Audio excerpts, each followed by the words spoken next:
Thank you. Thank you. Thanks, Dave. Thank you.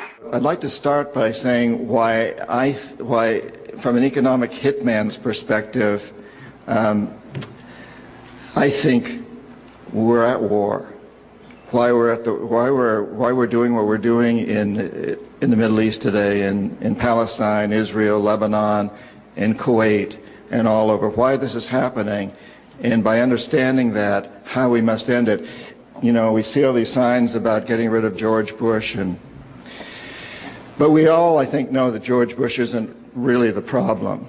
George Bush is certainly part of the problem, but this thing goes deeper than Democrats or Republicans.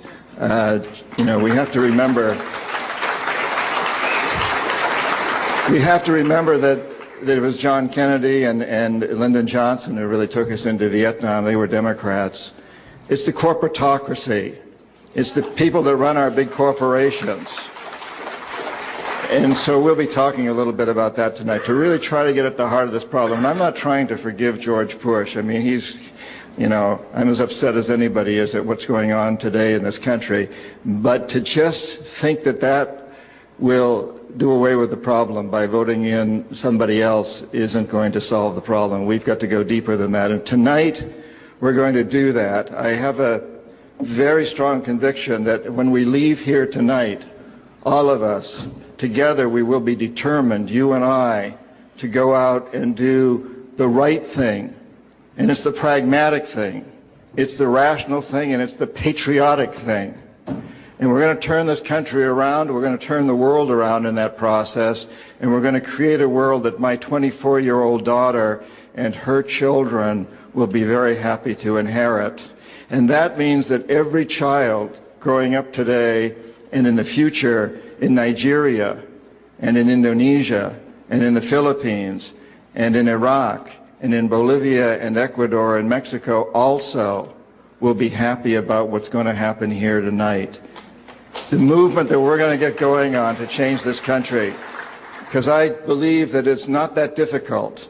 It's a challenge, but we're going to move forward with it. Before we get into that, though, I would just like to talk a little bit about, from my perspective as an economic hitman, what's really been going on in the history of this world in my lifetime, which really began at the end of World War II. I was born just before World War II ended in 1945. My dad was in the Navy at the time. He didn't see me until I was a year old because of World War II, because he was serving in the Navy.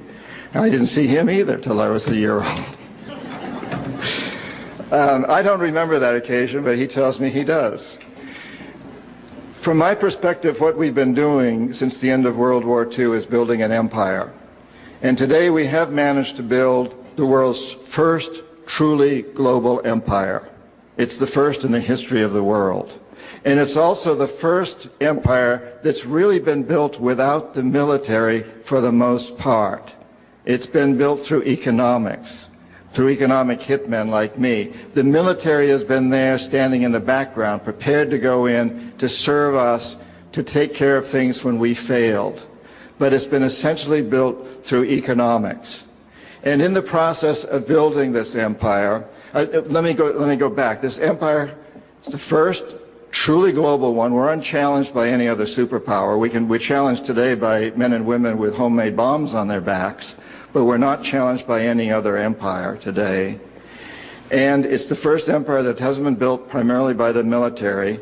It's also the first empire without an emperor. And again, some of you may dispute that. you strong Democrats out there. But the fact of the matter is, instead of an empire, what we have today, and what's been growing stronger and stronger since World War II, is what I call the corporatocracy. And this is a fairly small group of mostly men who run our biggest corporations. And through them, they run our government and practically every other government in the world, all the important ones in the world. They are the equivalent of the empire. And they are in control regardless of whether we have a Republican or a Democrat in the White House or controlling Congress. They are in control. Certain things may be different with a Republican and a Democrat. For example, the the Supreme Court, people that are put on that. There's differences, but as far as building this empire is concerned, it continues under all those regimes, and this is what we must change. And so how do we economic hitmen work? Well, the most common way, and Dave just read a bit of that, is that we will identify a country, a third world country, that has resources that our corporations covet, like oil. And then we'll arrange a huge loan to that country from an organization like the World Bank. But this loan doesn't go to the country. Instead, it goes to U.S. corporations, Halliburton, Bechtel, Brown and Root, you know the names. Those are the ones that get the money. And they build big infrastructure projects in this country, power plants, ports, highways, industrial parks, things that benefit the very rich who are in collaboration with the corporatocracy, but they don't benefit the poor. The poor aren't connected to the power grids. They don't have the skills to get the jobs in the industrial parks. They don't own cars to drive on the highways or ships to use in the ports. The country's left holding a huge debt, so huge you can't possibly repay it.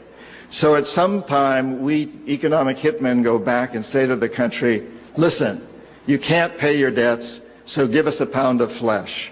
Sell oil to our oil companies real cheap, or vote with us on the next critical United Nations vote, or send troops in support of ours to someplace in the world like Iraq.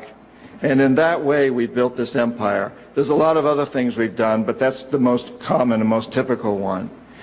Sometimes we fail, not very often. I failed miserably in Panama with Omar Torrijos, I personally, and in Ecuador with Jaime Roldos. And I detail this in the books, but what happens then is what we call the jackals go in. The jackals overthrow governments, as we tried to do in 2002 with Hugo Chavez in Venezuela, or they assassinate the leaders of these governments, as they did with Jaime Roldos in Ecuador and Omar Torrijos in Panama. I felt deeply guilty for that, because I particularly liked Torrijos, who I knew quite well personally, and I knew that if I failed to bring him around, the jackals were likely to step in, and they did. He died in a fiery airplane crash. I have no doubt it was a CIA orchestrated assassination done by jackals. On the few occasions when the jackals also fail, then, and only then, does the military go in. That's what happened in Iraq. To understand Iraq, and I'm going to talk a little bit about my perspective on Iraq in just a minute, but to really understand it, we first have to understand Saudi Arabia. A lot of you will remember, some of you won't. I'd like to see we got quite a generational mix here. In the early 70s, OPEC didn't like what we were doing in Israel. Same old story.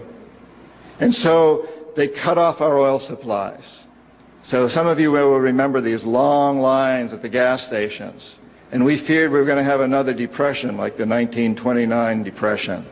And so the U.S. Treasury Department came to me and other economic hitmen and said, listen, you know, we can't allow OPEC to blackmail us anymore. You guys got to come up with a plan so this will never happen again. We knew that that plan had to involve Saudi Arabia because it had more oil than anybody else, and it also, the House of Saud, the royal family, was corrupt and corruptible.